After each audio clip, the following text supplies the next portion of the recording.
안녕하세요. 최근 베나TV 영상을 무단 복제, 편집, 업로드하는 유튜브 채널이 많이 있습니다. 제작진이 발견하여 저작권 신고를 하면 유튜브에서 채널 폐쇄 조치를 합니다. 영상을 무단 복제, 업로드하는 것은 출연진과 제작진의 노력을 빼앗는 행위이며 불법입니다. 단, 원본 영상 공유하기는 가능합니다. 시청자 여러분, 제작진이 무단 업로드한 영상을 모두 찾기는 어렵습니다. 베나TV 영상이 다른 채널에 업로드된 경우 즉시 댓글, 제작진 이메일로 신고하여 주시기 바랍니다. 그리고 신고해 주셨던 분들 감사합니다. 더불어 후원금, 구독하기, 그리고 광고 시청도 부탁드립니다. 감사합니다.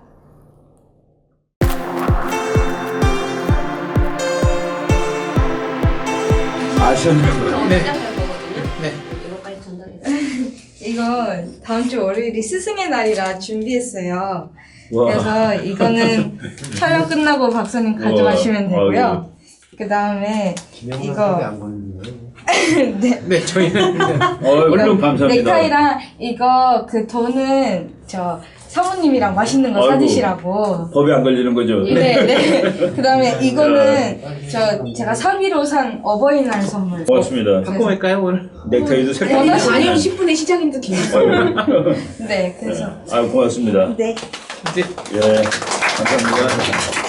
이제 가방에 넣어드릴게요. 준비되셨죠? 네, 준비됐습니다. 알겠습니다. 네. 준비 시작. 시청자 여러분 안녕하십니까? 이충근의 국제정치 156회를 시작하겠습니다. 네. 네, 안녕하세요. 오늘 2017년 5월 첫 번째 공개 방송이고요. 다음 주 토요일에 두 번째 공개 방송이 있습니다.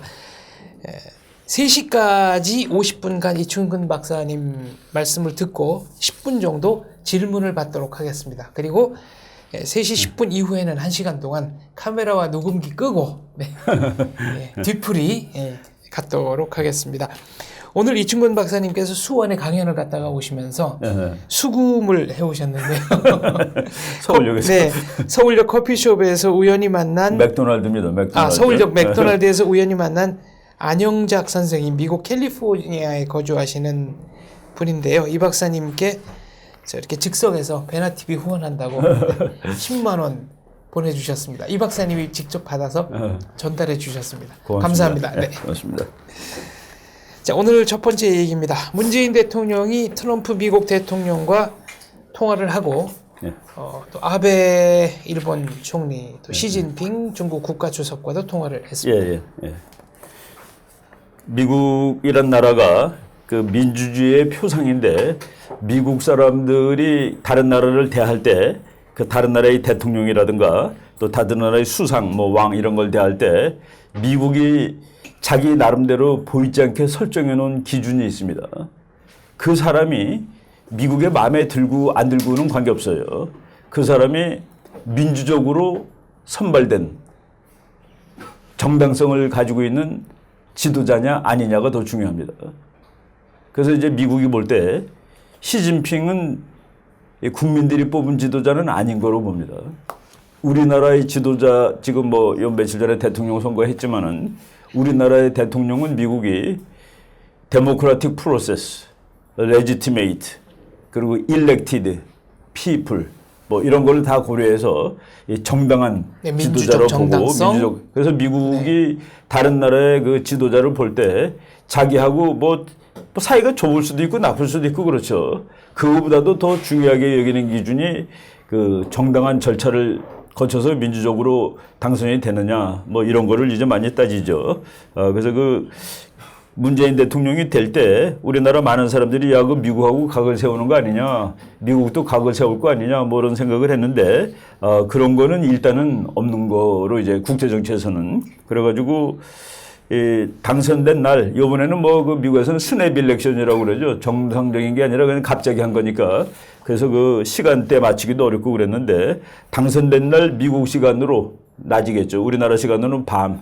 그 트럼프 대통령이 우리 대통령한테 전화를 걸었습니다. 그래가지고 거기서 이제 나온 말들이 보니까 우리가 뭐 예상할 수 있었지만은 지극히 정상적인 얘기를 했다. 어느 대통령이 됐어도 똑같은 얘기를 했다는 그거를 말씀을 드리고 그 내용을 이제 잠깐 한번 보겠습니다.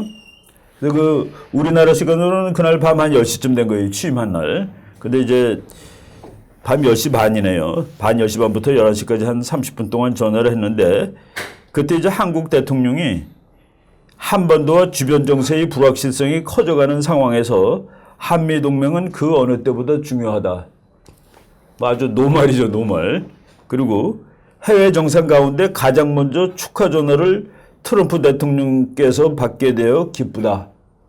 그 얘기했고, 그 다음에 트럼프 대통령 같은 강력한 리더십을 갖춘 지도자와 앞으로 양국의 안정과 번영을 위해 함께 노력해 갈 수 있게 된 것을 기쁘게 생각한다. 우리 한국 대통령이 한 말입니다. 그리고 가장 빠른 시일 내에 특사 대표단을 미국에 파견하겠다. 그리고 가급적 빠른 시일 안에 워싱턴을 방문해서 직접 만나 허심탄회하게 의견을 교환할 수 있기를 바란다. 라고 얘기를 했고, 트럼프 대통령은 이제 덕담도 하고 그랬습니다만은 한국인들의 선택에 경의를 표한다. 그 democratically elected legitimate president 이거를 얘기하는 겁니다. 북한 핵 문제는 어렵지만 충분히 해결할 수 있다. 그리고 미국에 공식 방문해달라 제안했고, 그리고 이게 아주 의미심장한 얘기를 했습니다. 한국과 미국과의 동맹관계는 단순히 좋은 관계가 아니라 위대한 동맹관계다. Not just good ally, but great ally. 이거 의미 아주 심장한 얘기죠. 그 얘기를 하고 문 대통령이 조기에 미국을 방문해 한미 정상회담을 갖게 되기를 희망한다. 예. 그래서 이거는 미국에서 이제 전화를 거는 형식입니다. 축하를 해주는 거니까 이런 형식을 취했고, 그럼 뭐 중국하고도 이제 연락이 됐다라는 이게 이 한국 신정부와 트럼프 행정부의 첫 번째 콘택은 콘택의 팩트입니다. 이게 이런 식으로 일단 이루어졌다. 앞으로 어떻게 진행될지는 뭐 여러 가지 상황이 있겠습니다만은 첫 번째 콘택은 이제 지극히 정상적이고 그리고 국제 관계에서 예측할 수 있는 뭐 이런 그런 전화로서의 만남이지만은 이런 만남이 있었다라고 말씀을 드릴 수가 있겠습니다. 그런데 트럼프 대통령은 한미 FTA 당연히 재협상해야 되는 거 아니냐. 사드 주둔 그렇죠. 유지 비용을 네. 한국 측이 분담했으면 좋겠다. 이런 네. 발언을 계속하고 있습니다. 예, 이게 이제 트럼프식의 협상 전략입니다. 그 사람은 협상의 도사입니다. 협상의 도사인데 이제 트럼프랑 제일 협상을 많이 했던 그러니까 트럼프의 협상 담당자가 있습니다. 조지 로스라는 사람인데 그 사람이 쓴 책도 있어요. 이 사람 책이 아주 유명한 책인데 트럼프 스타일 네고시에이션, 우리말로는 트럼프처럼 협상하라라는 책인데 여기 보면은 몇 가지 아주 중요한 재미있는 말이 나오는데 잠깐 읽어드릴게요. 이제 이 사람이 앞으로 어떻게 할 거냐 하는 것을 이제 우리가 보는 겁니다. 트럼프 본인이 쓴 책이 아니고 트럼프를 연구한 트럼프의 협상 책임자예요. 네. 이 사람이 조지 로스가 변호사인데 트럼프가 이제 하여한 사람이죠. 그러니까 이제 월급을 고용한 주고, 사람? 고용해가지고 했는데 트럼프보다 나이가 훨씬 많은 사람입니다. 근데 트럼프처럼 뭐 수많은 협상을 같이 해보고 트럼프처럼 협상하는 책을 이 사람이 많이 썼어요. 그리고 협상을 가르치는 교수인데 이제 이건 우리나라 사람이 이 책을 쓴 겁니다. 협상에서 창의력과 역발상이 왜 중요하고 사소한 이익보다는 모두가 협상 결과에 만족하는 것이 왜 중요한지를 역발상, 창의력, 역발상을 아주 탁월하게 잘하는 사람이 트럼프입니다. 그 다음에 매력으로 상대방을 끌어당기는 적극적 인간관계 형성을 위한 전략, 결벽에 가까울 정도로 완벽한 사전 협상 준비. 트럼프 협상의 결벽에 가까울 정도로 완벽한 사전 협상 준비. 그래서 트럼프는 말이죠. 이 책 쭉 읽어보면은 아무리 사소한 협상을 할 때도 문서를 이만큼 들고 간대요. 만들어가지고.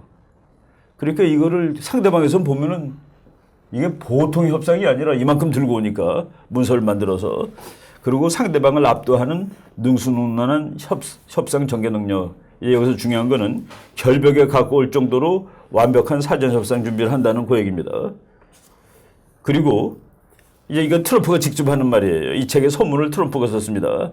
나는 스스로를 그 누구도 선뜻 시도하지 못하는 일을 과감히 벌이는 별종이라고 생각한다.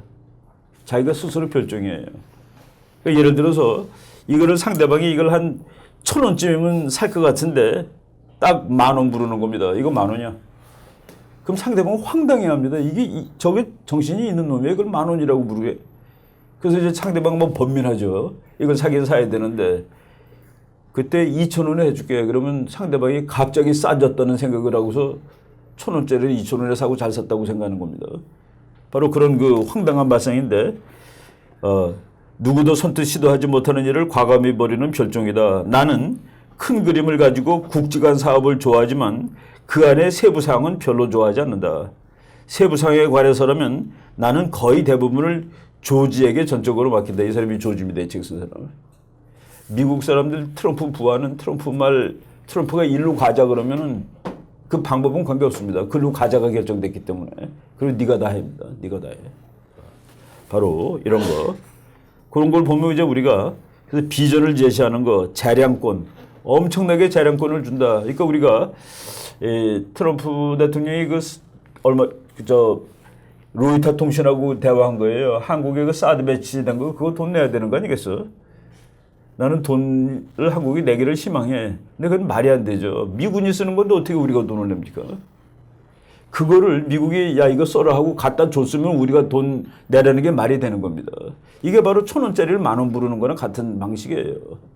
그렇게 우리가 왈가왈부하는 겁니다. 지금 한국 사람들이 전부 트럼프가 지금 무슨 의미로 저 얘기했을까 막 우리 번민하는 거예요. 우리는 막 옵션 생각하고 그러는데 트럼프는 그걸 즐기고 있을지도 모르죠. 그리고 나중에 이제 다른 거 여기 그런 얘기 나오는데 자동차를 사러 갔을 때 지가 정말로 요 차를 사고 싶은데 여기 가서 니라는 겁니다.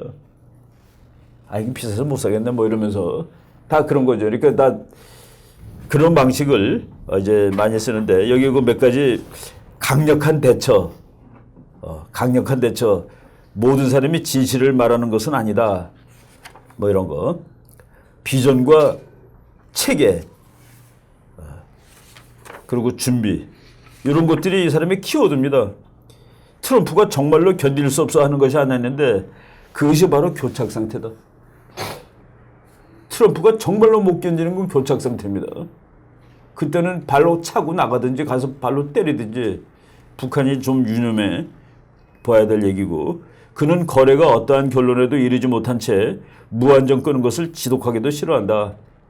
엄청난 재량권을 주었다. 내가 어떤 결정을 내리든 이미 결정해 놓은 일을 다시 수정하든 결코 이의를 제기하는 법이 없다. 미국 그 트럼프 밑에 있는 사람들 이 책 말고도 다른 책을 보면은 일하기가 그렇게 편하대요. 방향만 정해주고서 나머지는 다 네가 알아서 하니까 이거를 전부 그냥 다 개입하는 사람 밑에서 그런 전부 개입하는 과장 수준의 일도 내가 해야 된다는 대통령 밑에 있는 사람들은 무지하게 피곤합니다. 근데 이 사람은 그거 안 하죠.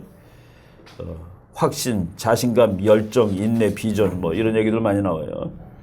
큰 그림 뭐 이런 겁니다. 한미 FTA도 그러면은 재협상 가능성이 있습니까? 그러니까 이제 지금 핵을 먼저 얘기하지 않고 한미 FTA를 왜 먼저 얘기했을까를 생각해 보셔야 될 것 같아요. 핵 문제를 우리는 당연히 그게 제일 중요하다고 생각하는데 네.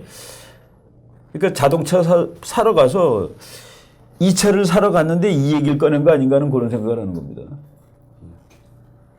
분명히 이 차를 사러 간 친구가 딜러한테 나 이거 사고 싶은데 해놓고서 그리고 이제 하다가 결국 이거를 자기한테 아주 유리한 조건으로 사는 뭐 이런 거 아닐까 하는 생각을 해보는데 우리가 이제 이 사람에 대해서 직접 연구하는 팀을 만들어야 될 것 같아요.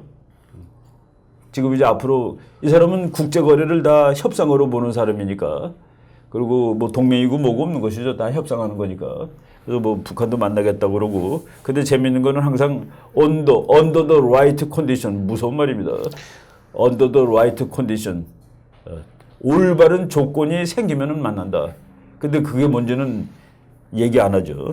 트럼프 대통령도 여건이 되면은 북한과 대화하겠다 이렇게 얘기했고 그렇죠. 북한도 여건이 되면은 대화하겠다. 뭐, 네. 근데 그 대화하겠다. 여건이 트럼프의 여건은 핵 포기해. 핵 포기할 것. 그겁니다. 이제 그 요번에 국제 정치가 어려운 건 뭐냐면은 우리가 이제 많은 사람들이 오바마하고 트럼프는 확실히 다른 인간이다라고 치는데 물론 다르겠죠. 근데 당면한 상황이 너무 다릅니다. 그러니까 이제 좀 쉽게 얘기를 하면 오바마가 자기 과학 담당 고장한테 물어봐요. 그 북한이 미국까지 오는 핵폭탄 만드는 데는 얼마나 걸리겠소? 예, 각하 임기 중에는 그런 일 없을 겁니다. 그렇구만. 거기에서 스트래티직 페이션스라는 용어가 전략적 나오시는 인내. 겁니다. 네. 인내해도 돼요. 에이구, 내가 대통령 내가 2017년 1월 20일 날 끝나는데 그때까지는 안 된다 하는 그 상황에서 오바마는 대통령을 한 겁니다. 이제 뭐 설명을 위해서 트럼프가 또 같은 사람한테 야 지금 북한이 핵폭탄 만든다고 야단 법석인데 저거 어느 정도 발전했고 어떻게 되는 거야? 예, 각하 그냥 놔두시면은 3년 정도 지나면은 2020년으로 봅니다. 3년 후에 로스앤젤레스, 알래스카가 북한의 사정권 안에 들어갑니다. 그럼 내 임기 중 아니야? 예, 맞습니다. 가만 두면 안 되겠네 이거. 그겁니다. 그 트럼프가 물론 오바마보다 이제 성질이 괄괄하고 뭐 그런 것 분명히 있는데 트럼프가 당면한 세상은 오바마가 당면한 세상하고 다릅니다. 그 스트래티직 페이션스라는 용어는 지금 쓸 수가 없어요. 쓸 수가 없고 이제 해결해야 됩니다. 만약 그거 못하면은 다음번에 대통령 당연히 떨어지겠죠. 트럼프는 말은 세게 했지만 임기 중에 북한 핵폭탄이 미국에 오는 나라를 만들고 말았다. 그러니까 무슨 수를 쓰더라도 그건 아닌 상황을 해야 된다 하는 그 얘기입니다. 그거를 이제 하는데 뭐 그 여러 가지 옵션이 다 있는 것이죠. 그리고 이 사람 협상론 보면은 무조건 나는 닿다고 저놈은 다 있는 건 그런 건 없단 말이지. 만족을 저쪽에도 일부는 해야 된다. 뭐 이건 물론 이제 국제 정치 협상하고 우리 경제 협상하고 다르겠습니다만은 그런 내용들이 아주 재미있는 내용이 많이 있습니다 이 책에. 문재인 대통령은 일본, 중국 정상과도 전화 통화를 했는데요. 네네. 일본 정상과는 위안부 합의 문제에 관한 이견을 좀 드러냈고요. 그렇죠. 네. 중국 정상과는 1대1로 정책을 지지한다. 이제 이런 발언으로 물꼬를 텄습니다. 그리고 유치원생 사망 사건에 대한 그 애도를 양국 정상이 표했습니다. 그렇죠. 그리고 사드 사절단을 보낸다고 그랬죠. 사드 사절단. 뭘까요? 사드 사절단. 사드는 이루어진 일이라는 뜻으로 저는 봅니다. 이건 물 지나가는 일이야. 다시 거슬리진 못할 거야. 라는 그런 의미를 포함하니까 사드 사절단이죠. 그러니까 뭐 사드를 다시 이제 뭐 당신들 들어가면 다시 안 할 수 있어. 라는 것은 좀 아닌 것 같아요. 뭐 이게 예단을 할 수 없지만은 그 용어 자체가 그런 느낌을 준다고 저는 보고 있습니다. 네. 북한과 미국 관계가 과연 어떻게 풀려갈지 궁금한데요. 얼마 전에 북한이 미국 국회에 북한에 대한 경제 제재에 항의하는 서한을 발송했습니다. 요거는 이제 하원에서 419대 1 압도적인 표차로 통과된 법안 이후에 그렇죠. 또 다른 그렇죠. 제재 법안이 하나 나왔는데요. 네. 거기에 대한 종합적 항의입니다. 지금 그 미국이 5월 4일 날 이제 북한을 대폭 그 제재를 대폭 강화시키는 법안이 5월 4일 날 나왔는데 5월 12일 날 북한이 미국 의회에다가 편지를 썼습니다. 근데 전달 수단이 없어요. 전달 그렇죠. 수단이 없는 편지입니다. 우송하는 것도 아니고. 그렇죠. 뭐 써가지고 뭐 편지 봉투에다 넣어가지고 미국 의회에 귀하해서 보내는 것도 아니고 왜 그러냐면은 북한하고 미국 사이에는 그 공식적인 외교 채널이 없습니다. 그리고 영사조차도 없습니다. 대사 물론 없고. 그래서 이제 그 편지를 썼는데 하여간 거기 보면은 그 영어로 썼겠죠. 당연히 미국 사람들이 봐야 되니까. 그 지금 북한에 대해서 미국이 제재하는 것은 아주 그 인도주의에 어긋나는 잔인한 정책이다라는 그런 용어가 들어가 있습니다. 여기 요 단어예요. 이거 영어로 어떻게 읽어요? 히니어스라고 있죠. 우리 영문과 나온 헤이너스예요. 헤이너스. 네. 헤이너스 액트 어게인스트 휴머니티.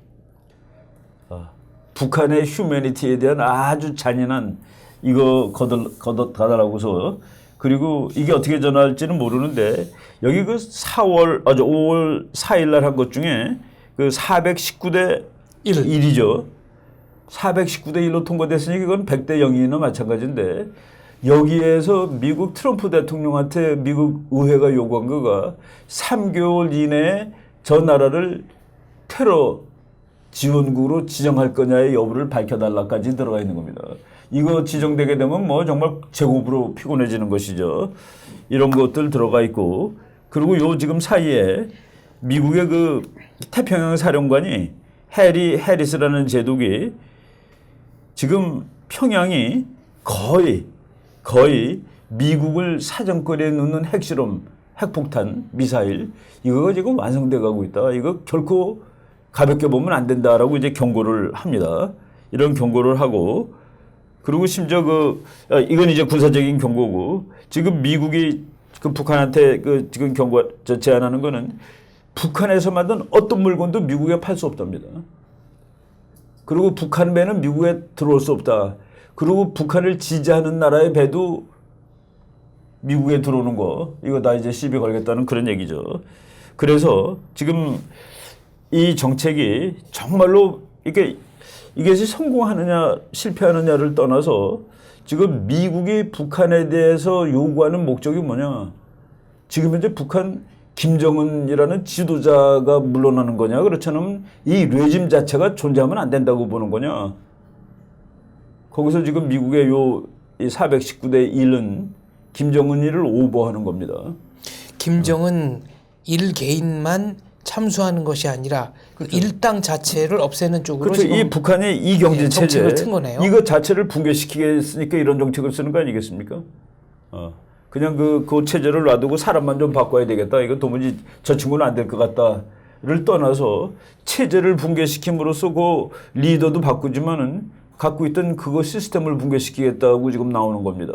그래서 요 목적이 지금 미국의 그 5월 4일에 경제 제재안 그리고 그 이후에 제재안 요 목적들이 419대 1이라는 어마어마한 표로 통과가 되고 하원이지만은 이런 거가 김정은 그 자체를 이미 조금 더 넘는 그러니까 김정은만 빼고 다른 사람을 어떻게 해서 협상이 되는 사람으로 바꾸는 거가 아니라 그 노스코리안 레짐 지금 현재 있는 그것 자체를 깨는 쪽으로 지금 가고 있다고 이렇게 보이죠. 시간은 좀 더 걸리겠지만은 수술 범위는 훨씬 이제 늘어난 거고. 그렇죠. 그래서 지금 미국이 북한을 어떻게 이제 그러니까 뭐 우리가 병 고치는 방법이 그 부분만 도려내는 거가 있고 아예 그냥 그 먼 원인까지 다 제거하는 방법도 있고 또는 약 먹어가지고 그냥 컨트롤하는 방법도 있고 다 그런데 그 김정은 하는 거 그것만 제거하는 겁니다. 수술해서.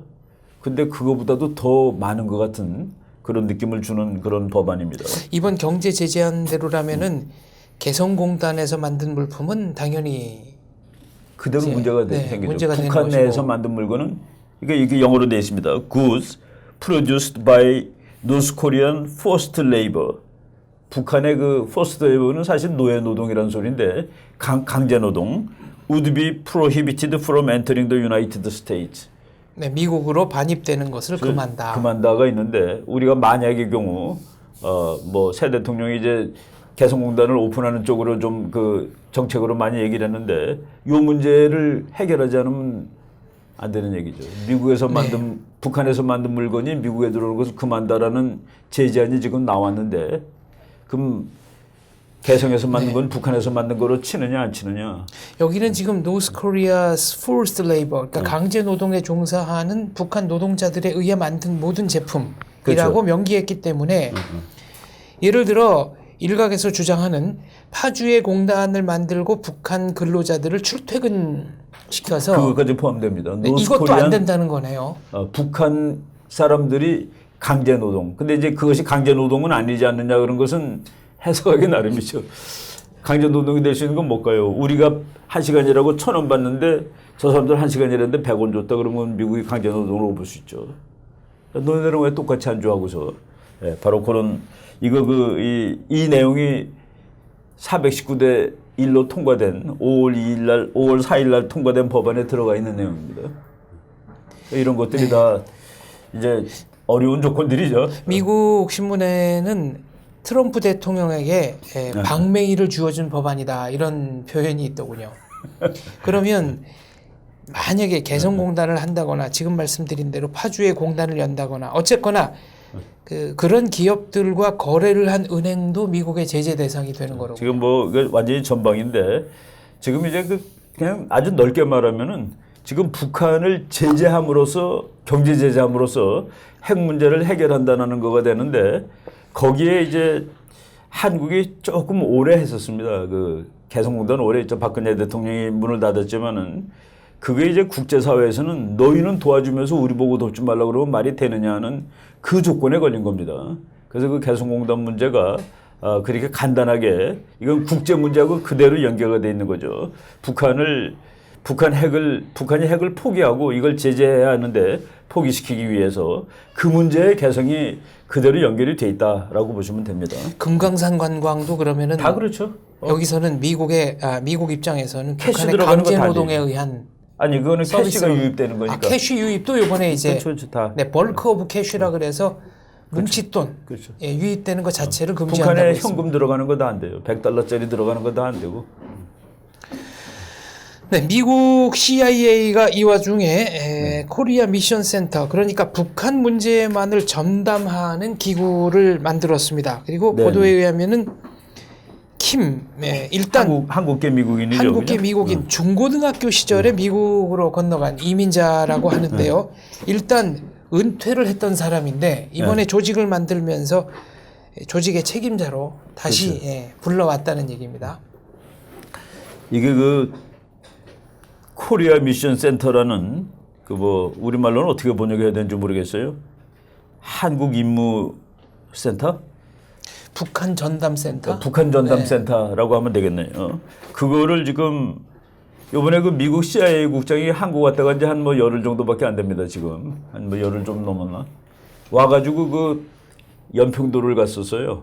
연평도 가서 이제 그 대포 맞고서 부서진 집을 이렇게 다 보고 야 이거 심각하구만이라고 그러고 간 겁니다. 그러고서 요 며칠 전에 한 2, 3일 전에 한국에서는 언제든지 재래식 전쟁이 발발할지도 모르겠다라는 얘기도 했습니다. 뭐 재래식 전쟁이라는 건 그 6.25 같은 전쟁이 재래식인데 그 뭐 조금 과장이 있다고 저는 보여집니다. 그런데 그 CIA가 북한만을 전담하기 위한 조직을 따로 만들었다. 이제 당분간은 이제 북한인데 거기에 그 5월 10일 날 이제 그 만들겠다고 CIA가 발표를 했습니다.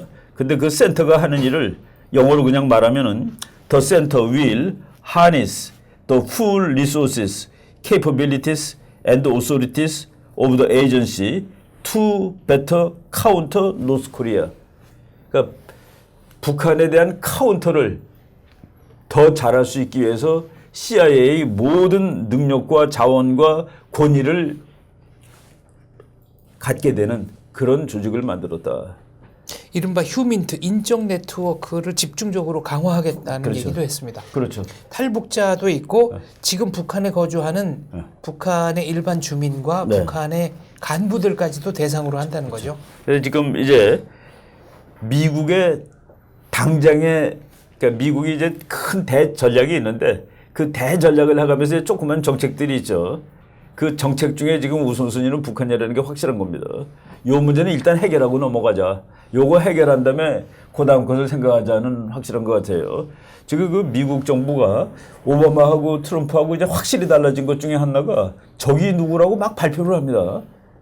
적이 누구라고 발표하는데 미국의 5대 위협 해가지고 미국 외무부 국방부가 동의하는 위협이 러시아, 차이나, 이란, 노스코리아, ISIS. 그 5개는 그냥 다 얘기를 하는 겁니다. 항상. 거기서 이제 좀 특기사항은 중국이 들어갔다는 게 특기사항이고 옛날에 중국이 적이냐라고 물어보면은 미국의 그 고위급 안보 담당관들이 얼버무립니다. 뭐 경쟁자는 되겠죠. 뭐 경쟁자라고 생각합니다. 뭐 이러면서 이제 얼버무렸는데 요번에는 미국의 5대 위협, 5대 군사 위협 하면서 했는데 그 미국 국방장관이 그러니까 해병대 사령관 하면서 이라크에 주둔했었죠. 그때 가장 큰 위협이 뭐냐 그러니까 이란이라고 이란을 3번 말한 적이 있습니다. 근데 그 사람이 4월 말에 영국 국방부에서 지금은 어떤 게 제일 중요하냐 그랬더니 노스코리아라고 그랬습니다. 그게 지금 다 맞아떨어지는 것이죠. CIA도 북한이라고 그러고 미국 국방부도 북한이라고 그러고 뭐 이런 식으로 그래서 북한의 핵 문제를 일단은 해결하자라는 쪽으로 그래서 코리아 미션 센터가 나오는 거는 바로 뭐 북한 핵 문제 해결하는 네. 그거에 그 첫 번째 임무를 둔 그런 조직이라고 말씀드릴 수 있습니다. 코리아 미션 센터가 이제 휴민트 조직을 적극적으로 뭐 키워보겠다 이런 발언을 했는데 사실 그렇죠. 이 휴민트는 대한민국이 해줘야 되는 게 아닌가 이런 얘기를 하는 군사 전문가도 있습니다. 그 그러니까 우리가 이제 정보를 그러니까 적을 알고 나를 알면 100번 싸워도 위태롭지 않다. 이거는 국제 정치의 진리 중의 진리입니다. 그래서 어느 나라든지 정보부가 있는 거예요.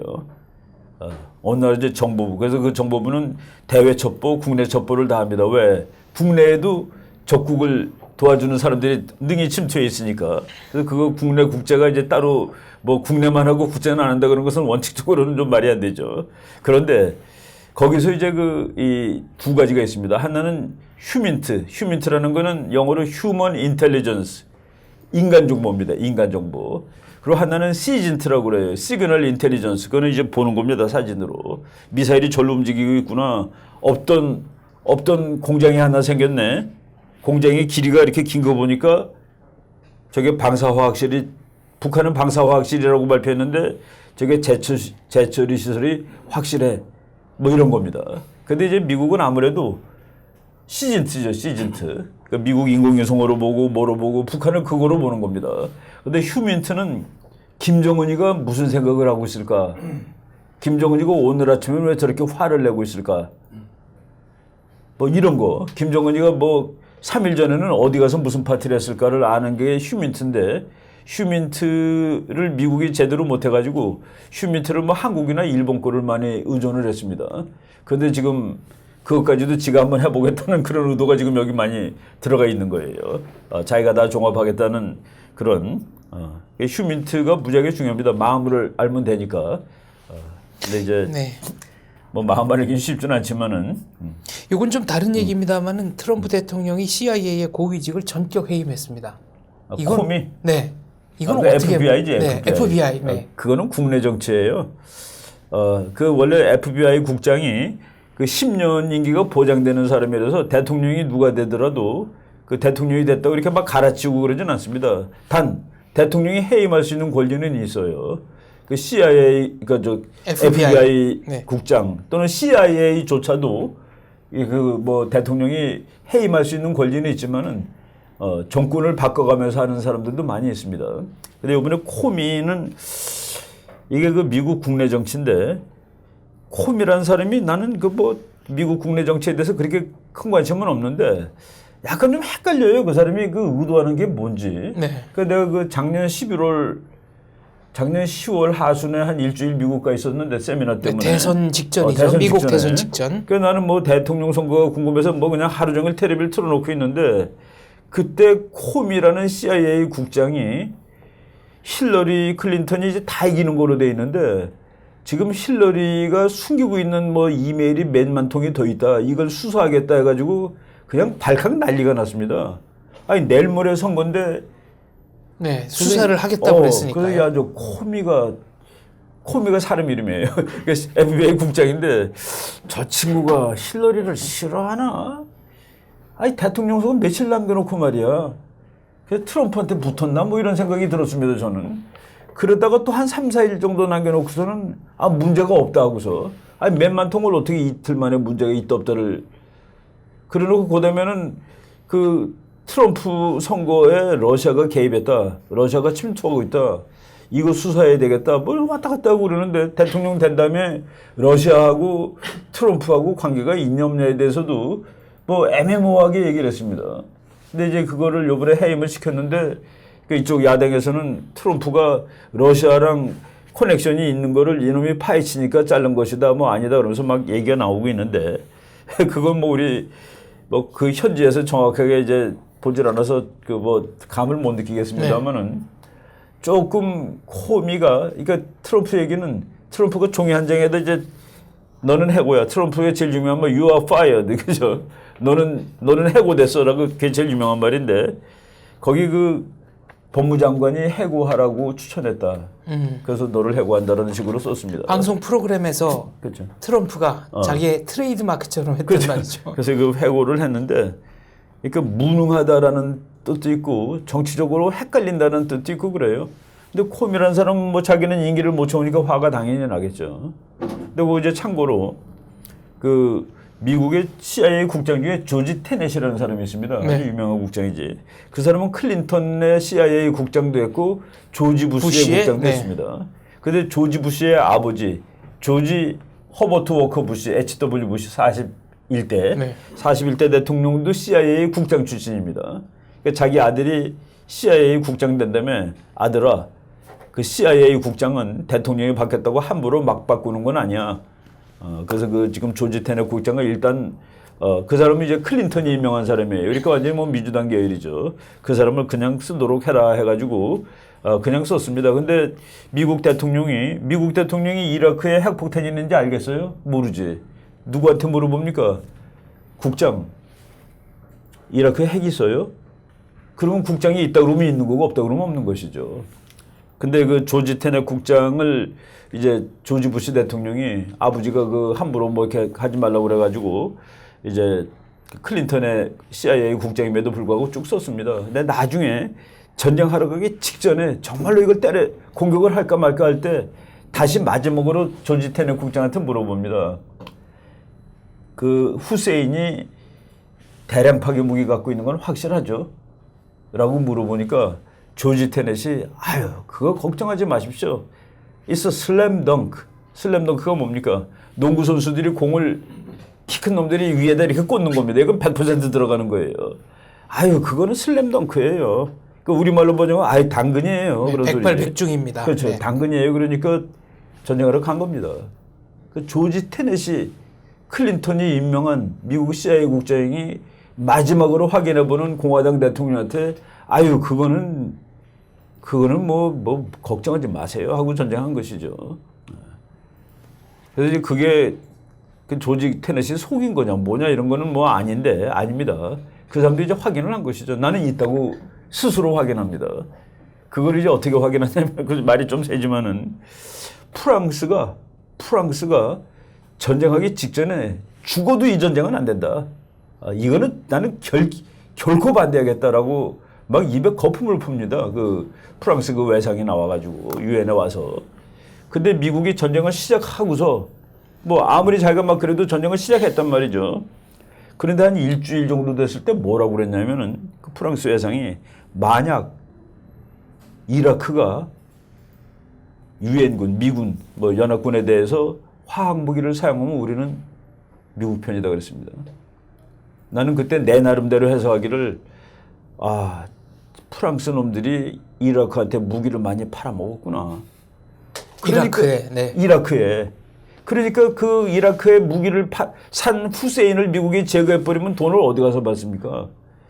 그렇게 길길이 반대하다가 이미 전쟁은 했으니까 이제는 화학무기를 쓰면 화학무기는 대량 파괴 무기에 들어갑니다. 나는 그거 보고 프랑스가 화학무기를 파는 모양이구나. 그러니까 지금이라도 미국 편 들어야지 않아요? 그거는 유럽의 제약회사들이 감기약의 재료를 감기 몸살약의 재료를 이라크에 수출한 거가 확인이 됐는데 효율이 낮아서 그렇지 그걸로 이 화학 무기와 생물학 무기 제조가 가능하다는 게 나중에 밝혀졌죠. 그렇죠. 뭐 감기약 독한 거 이제 마약 비슷하니까. 물론 이제 효율은 굉장히 그러니까 감기약을 굉장히 많이 말하자면은 집어넣어야 화학 무기가 되는 건데 뭐 후세인이 효율 따졌겠습니까? 네. 그래서 그러니까 우리가 모르는 게 너무 많아요.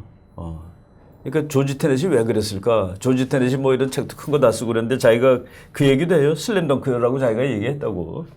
정말 모르고 그랬을까? 그렇지 않으면 이 전쟁은 하는 게 맞다고 생각하고서 오정보를 그냥 줬을까? 확실을 줬을까? 이런 거는 그건 뭐 이제 세월이 많이 지난 다음에 그때 이제 나오겠죠. 오정보가 아닐 수도 있는 거 아닙니까? 저는 아니라고 보고 있습니다. 예컨대 쿠르드족에게는 분명히 화학무기 화학무기를 쓰고 썼죠. 후세인이 화학무기 다 쓰고 그러고 못 찾아요. 못 찾습니다. 그 예를 들어서 지금 뭐 유엔이 들어가서 유엔의 그 사찰단이 들어가서 찾는다 그러는데 우리가 그 북한 문제 해결할 때 특별 사찰은 그 유엔 사찰단이 이거 보여줘 그러는 게 특별 사찰입니다. 일반 사찰은 북한이 보세요 없잖아요 하고 북한이 보여주는 게 일반 사찰입니다. 어딘지 어떻게 알아요? 어디 있다고 이걸 보여줘라고 얘기해요. 그래서 제가 이제 학생들한테 농담했지. 우리나라가 핵폭탄을 한 발 만들고 이화여자대학교 김환란 동상 밑에 20m 지하 파가지고 거기다 핵폭탄 한 발 숙여놓고 미국 보고 찾으라고 하면 못 찾을걸? 어떻게 찾습니까? 그래서 후세인이 이제 미국이 전쟁을 한 다음에 막 흙길지되다 보니까 흙더미 속에 빼주간 이 피레침 같은 게 이렇게 나와 있는 게 있었어요. 거기에 비행기를 흙으로 덮어놓은 겁니다. 근데 그게 보인 거야.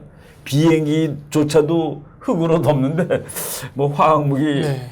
뭐 바카스통에 집어넣는 화학무기 정도 숨기는 건 일도 아니겠죠. 북한이 미국 국적자 4명을 평양에 억류했습니다. 네, 다 이제 미국 국적자인데 한국계 미국인도 있고 그러게 말이에요. 그렇지 않은 경우도 있는 거로 보입니다. 4명이 지금 억류돼 있는데 뭐 이제 한 2, 3년 사이에 억류된 사람도 있고 바로 요 며칠 전에 그 평양의 과기대학이라고 있습니다. 평양과기대. 네. 그게 이제 뭐 우리가 돈 내서 만든 학교죠. 사실은 북한의 그 과학기술도 나중에 다 통일하고 그러면은 북한 사람들도 이제 어느 정도 기술 짓고 그래야 되니까.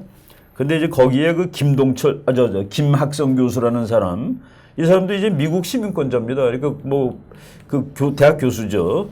이 사람을 5월 6일 날 북한이 체포했는데 그거 하기 전에 북한이 뭐라고 발표했냐면은 지금 미국하고 대한민국 국정원하고 미국 CIA가 김정은이를 암살하려고. 근데 그 암살한 사람은 뭐 북한에 있는 뭐 배반자라든가 이런 사람들을 활용해가지고 그 얘기하고서 그러고 나서 이제 잡혀가는 겁니다. 네. 5월 6일 날 그 과기대 교수 한 사람이 체포됐는데 지금 현재 그 북한의 4명 중에 3사람이 한국계 미국인입니다. 다 김 씨예요. 토니 킴, 김동철, 그리고 이번에 잡힌 그 김학성. 그리고 하나는 그 오토 완비오라는 그 미국 학생인데 여러분 텔레비에서 봤을 거예요. 그 버지니아 대학 다니는 녀석인데 얘는 약간 장난꾸러기 같은 놈입니다. 그 놈이 가가지고 북한의 그 선전 그 포스터 이거 한 개를 띄워가지고 그 지가 갖고 가려고. 그러니까 북한에서는 공화국의 그 엄청난 물건을 훔칠 거다 그랬는데 그 미국에 있는 어떤 녀석이 너 그거 갖고 오면 차 한 대 줄게라고 이렇게. 그래서 이제 얘는 그 차를 한 대 갖고 싶으면 그 마음이 있어가지고 어린 뭐 21~22살짜리밖에 안 되죠. 그러다가 이제 잡혀갖고 뭐 10몇 년인가 형 받아가지고 뭐 그때 나와서 자기가 정말 죽을 죄를 졌다고 살려주면은 참 고맙겠다고 말이지 뭐 이러면서 텔레비에 나와서 얘기도 하고 그럽니다. 그래서 이런 친구까지 해가지고 4명이 잡혀있는데 북한이 뭐라고 얘기했냐면 이것도 다 미국한테 하는 말이니까 영어로 하는 거죠. It has the right. 북한은 권리를 갖고 있어요. To ruthlessly punish them. 그들 아주 무자비하게 처벌할. 네. 이게 이제 뭡니까?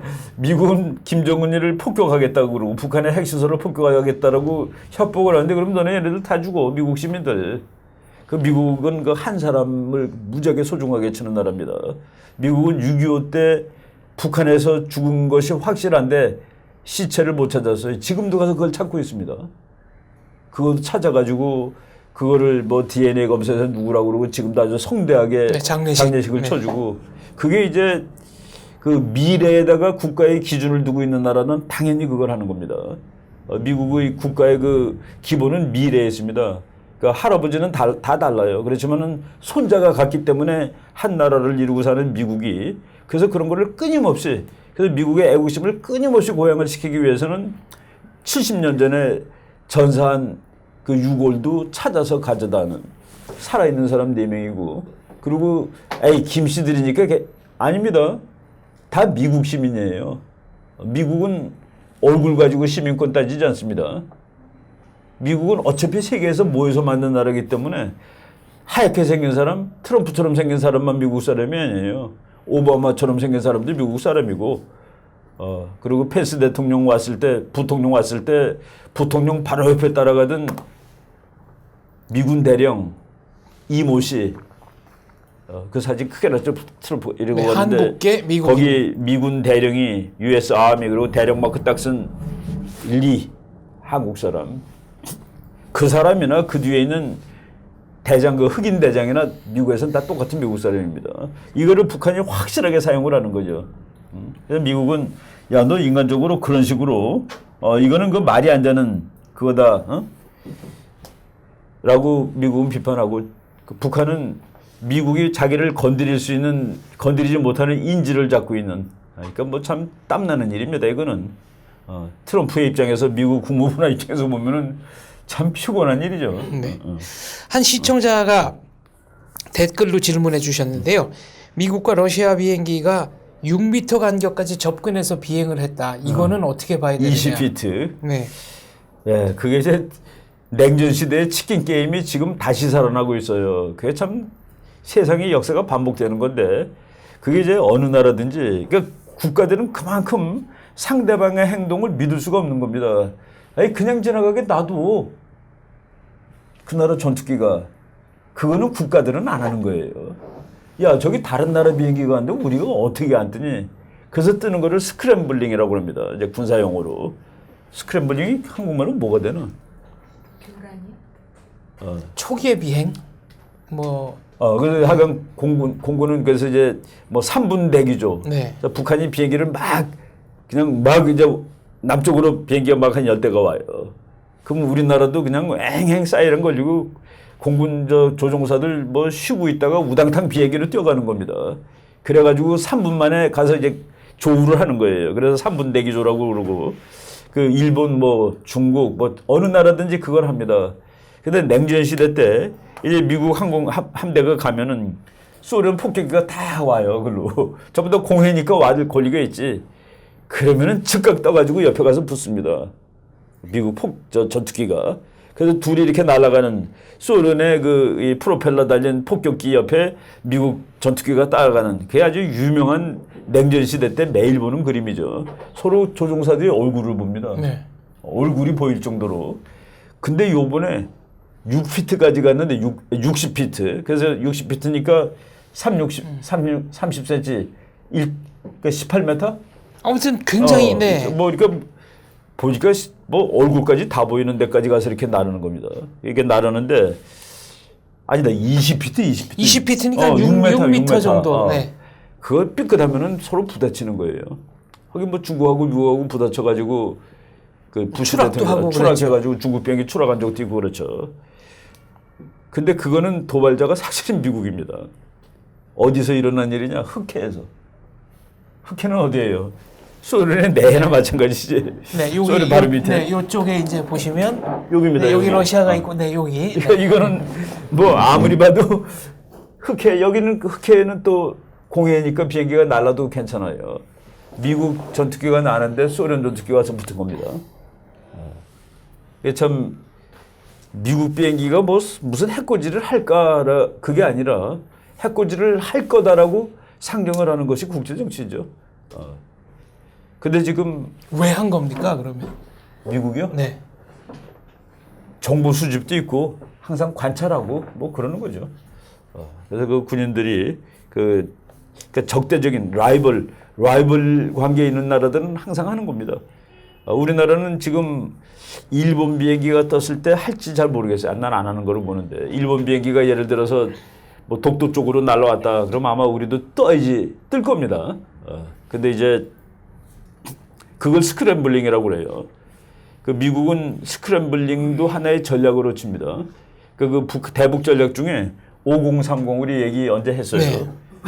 미국 비행기들이 군산에서 그냥 전속력으로 북한 쪽을 향해서 날아갑니다. 그럼 북한은 이게 뭐야? 미국 비행기가 10대가 전속력으로 날아오고 있네. 그럼 이제 해주에 있는 공군기지에서 쫙 뜨죠. 그럼 갔다가 휙 돌아서 옵니다. 닭 쫓던 개대라고. 그럼 내리죠. 그 다음날 또 떴다 내리죠. 기름이 말라붙어.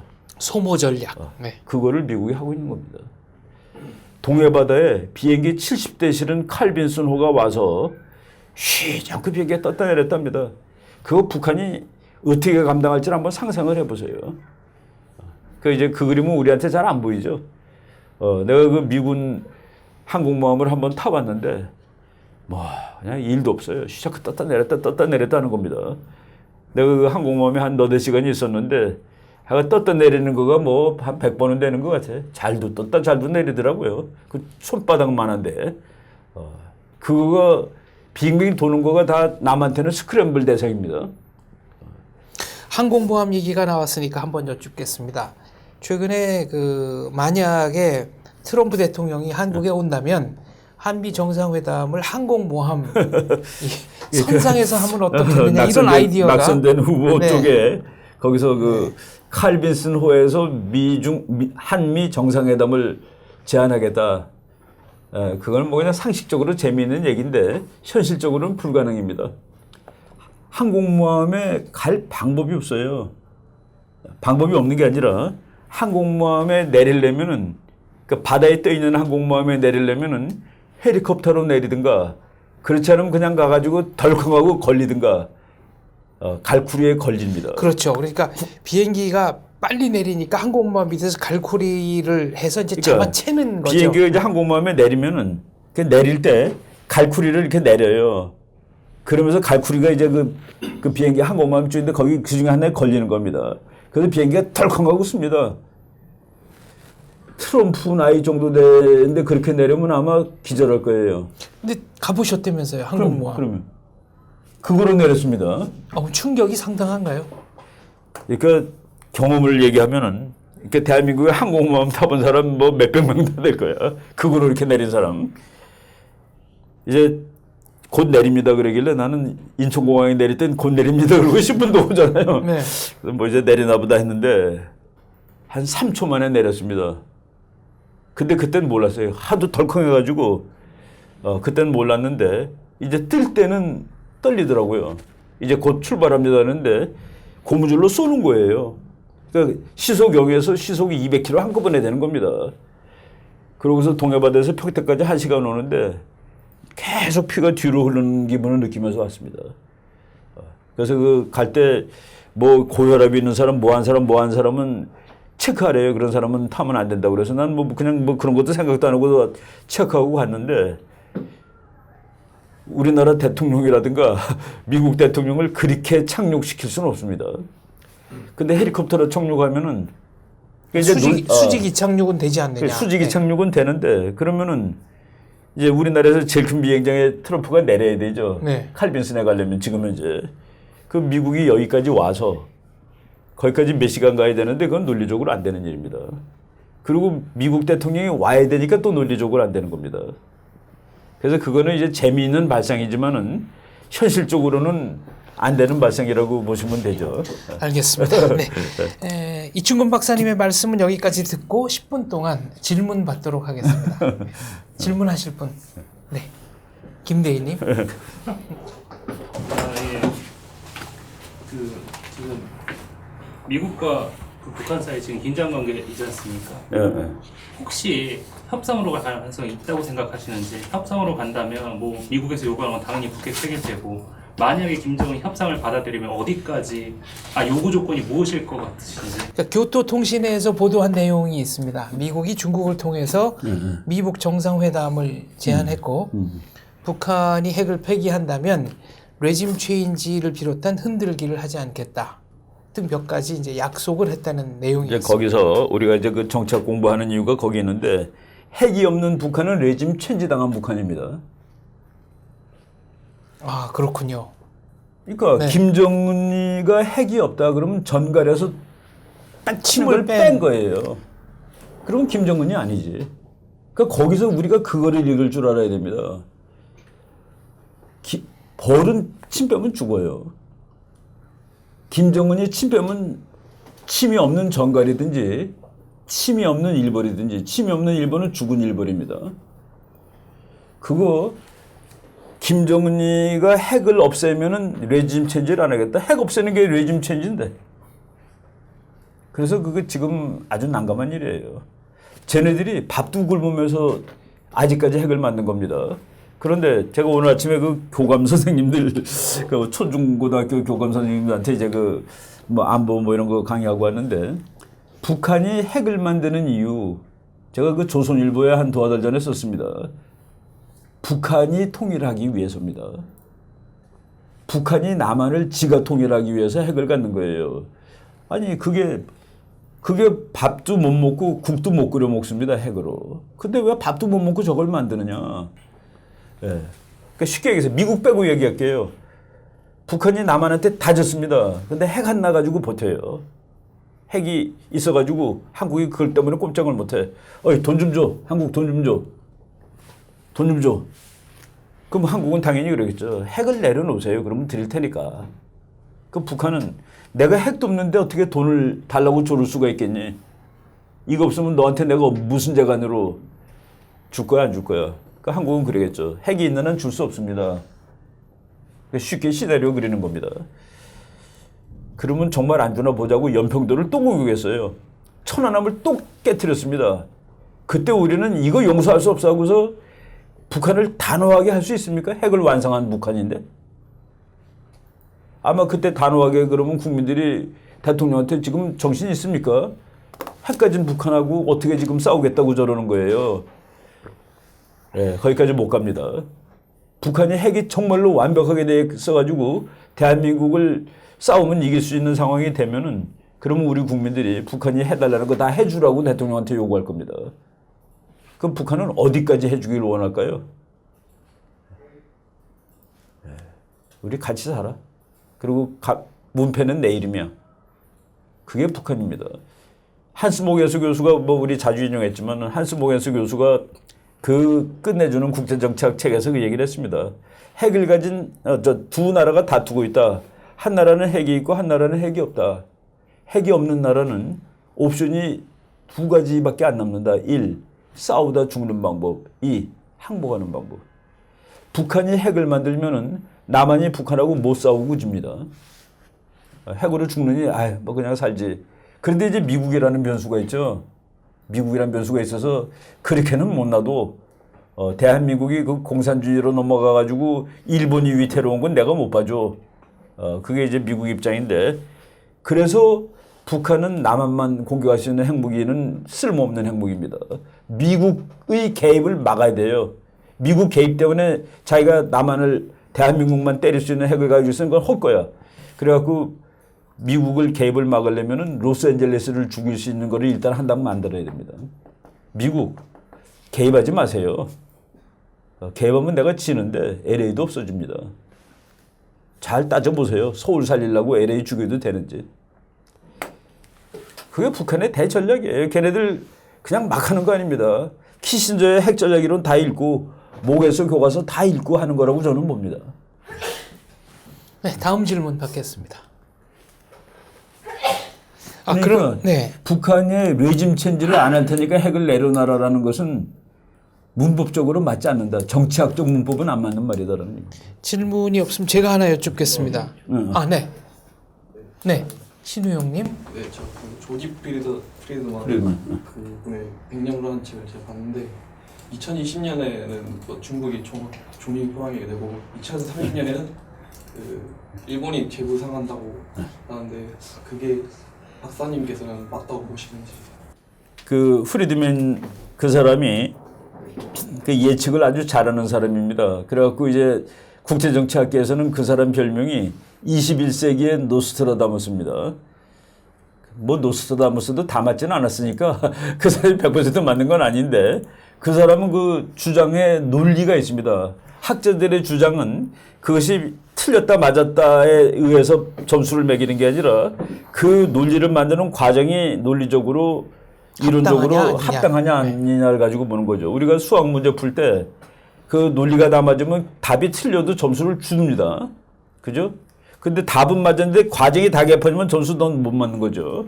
그런 식으로 했을 때 나는 그 사람 거를 맞는다고 봅니다. 중국이 그 사람 책 챕터 5가 차이나 2020 땡땡 A 페이퍼 타이거 종이 호랑이라고 되어 있습니다. 중국이 2015년부터 노동인구가 줄어드는 나라예요. 2015년부터 노동인구는 15세에서부터 64세까지를 얘기합니다. 이게 줄어들면은 생산성이 대폭 늘어가지 않는 한 GDP가 안 납니다. 사람이 주니까 GDP도 주는 게 원칙이에요. 비슷한 능력이면은. 그래서 중국이 그 인구 통계학적인 문제, 그리고 국내 그러니까 어느 정도 되면은 민주주의를 해야 되잖아요. 그죠? 그러니까 쉽게 얘기해서 부자들은 자기 나라가 제일 살기 좋아요. 왜? 아니, 돈 있으면 한국이 최고지라고 어른들이 얘기하잖아요. 돈이 있는데 뭐로 미국 갑니까? 재미도 없고 영어도 안 들리고 그러는데. 그런데 이 세상에서 부자들이 어떻게 해서라도 지 나라를 떠나겠다라는 게 중국입니다. 지금 현재. 왜? 이 돈이 내 건지 자신이 없어. 이게 다 내 건지 잘 모르겠어. 그래서 제도를 바꿔야 되죠. 그 제도를 바꾼다는 게 뭡니까? 민주화시키는 건데, 민주화시키면은 그 중국의 100개가 넘는 종족들이 나는 중국 사람이라고 남아있을 것 같지도 않고, 그리고 이 엄청난 빈부격차가 저절로 갈 것 같지도 않고, 바로 그런 것들이 중국의 고뇌다라고 얘기를 하는 것이 프리드맨입니다. 그래서 중국이 2040년에는 내부 문제를 가름할 수 없는 허약한 나라가 돼 있을지도 모른다. 그래서 그 사람은 한국은 통일을 이룩하고 만주를 중국으로부터 띄워올 수도 있을 것이다라고까지 예언을 하는 거죠. 험악하지만은. 그게 이제 중국의 국내 정치 이런 걸 다 종합했을 때 하는 얘기입니다. 어떤 사람들이 그러죠. 지금 당장은 미국이 센 것이 확실하겠지만은 그래도 궁극적으로 미래에는 몇십 년 후에는 중국이 어떤 그 엣지가 있지 않을까요? 지금 미래의 엣지를 만들어가고 있는 것이 4차 산업혁명입니다. 4차 산업혁명은 그걸 하는 나라를 한 나라 친다면 중국입니까? 미국입니까? 그거를 끌어가는 나라가 미국이죠. 4차 산업혁명이라는 개념이 거기서 나온 것이고, 미국이 2, 3, 4를 하고 있는 겁니다. 1차가 산업혁명이 영국이죠. 영국이 그것 때문에, 그러니까 즉 우리가 인력밖에 없었는데 말을 타고 다니면서 말이 한 8인 사람 8명쯤 된다는 것 같더라고요. 그거 됐는데 이제 증기기관이 나오면서 그냥 몇백 마력이 한꺼번에 그 힘으로 영국이 1등이 된 겁니다. 그러다가 미국이 전기 이거 만들어갖고 2차 산업혁명 미국이 1등 했죠. 3차 산업이 컴퓨터 정보인데 그거 가지고 미국이 1등 했죠. 4차 산업혁명은 거기다가 컴퓨터에다가 정보를 그냥 합쳐버리는 거죠, 아예. 시너지, 네. 합쳐버리는 건데, AI. 인공지능까지 나오는 건데, 그거를 보니까 미국이 하고 있더라는 그 얘기입니다. 그래서 앞으로 미래는 다르지 않을 거였는데, 그럼 미래 지금 누가 하고 있는 걸 봐야 되는 것이죠. 그리고 나는 그 학생들한테, 야, 미래, 어느 나라의 미래가 제일 1등일까? 앞으로 50년 후에, 100년 후에 1등일까? 그게 1등인 나라는 대학이 제일 좋은 나라를 찾으면 돼. 지금 세계 대학 100등 중에서 한 50 몇 개가 미국 겁니다. 연구 결과를 봤을 때. 그래서 저것들이 앞으로 100년, 교육은 100년 대계라고 그랬는데, 그래서 그거에서 지금 미국이 압도하고 있는 것이죠. 물론 미국이 노벨상 다 받아가는데, 어느 해에는 노벨 과학상 12개 중에서 9개를 미국이 받는데, 그 사람들이 미국에서 태어난 사람들은 반드시 아닙니다. 근데 미국은 누가 미국 국민입니까? 미국 시민권을 받은 사람이죠. 공통의 미래를 설계하는 사람. 그러니까 지금 장 박사 가서 미국 시민권 받으면 그날부터 미국 사람이에요. 미국은 이걸 안 칩니다, 얼굴을. 그래서 그냥 공부 잘하고 이런 놈들 다 미국 시민권 주고 노벨상 받으면 미국으로 나가는 거예요. 그리고 미국은 피가 없죠. 미국의 오리지널 피가 뭡니까? 없죠. 그냥 다만 영국 사람들이 맨 처음에 와서 했기 때문에 영국이라 치는데 그렇지 않습니다. 영국, 프랑스, 독일, 네덜란드, 아이리시, 한국, 중국 다 미국이죠. 네, 오늘 공개 방송은 여기까지 하겠습니다. 다음 주 토요일에 다음번 공개 방송이 열리고요. 지금부터는 카메라 끄고 녹음 끄고 네, 뒷풀이를 시작하도록 하겠습니다. 참석해 주셔서 감사합니다. 5일날 어서 오세요. 안녕하세요. 몇 분이세요? 5일날 10번이요? 우리가 아침에 네. 5일날 이렇게 해주시고요. 먼저 편하게 앉으시고. 안녕하세요. 안녕하세요. 이쁘다. 안녕하세요. 감사합니다. 바깥 꺼는 건가요? 안녕하세요. 성함이 어떻게 되세요? 안녕하세요. 안녕하세요. 그냥 4번. 이해가.